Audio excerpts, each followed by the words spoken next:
जब रउआ प्रभु से कहे नहीं कि हमरा बड़हन जब चाहे, हमरा बहुते बरकत चाहे,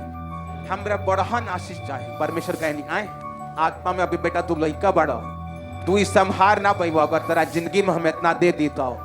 लेकिन अगर तू बढ़न हो जाइबो तो ये सब चीज अपने आप बाप ताहर कंट्रोल में दे दी, हम तारा कौनो चीज खातिर भीख मांगे के ना पड़ी, चाहे रोए चिल्लाए के जरूरत ना पड़ी। और छोट लड़का जितना मर्जी रोत हो और कहत रहे पापा हमरा फरारी गाड़ी चाहे,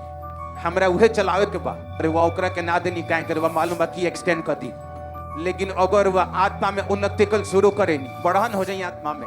और ये बढ़हन आदमी बाइबल में लिखल बा तबे होला। अरे वह हो सकता कि 70 साल के होखी और ये आत्मा में अभिनव दूध पिए वाला लइकन खानी होखी, लेकिन इहो भी हो सकता अरे वह खाली 18 साल के होखी और ये आत्मा में राउर केस उज्जर हो चुकल बा, अरे वह बुढ़हन और ये बुजुर्ग और सियाना हो चुकल बनी आत्मा में, ऐसनो हो सकता।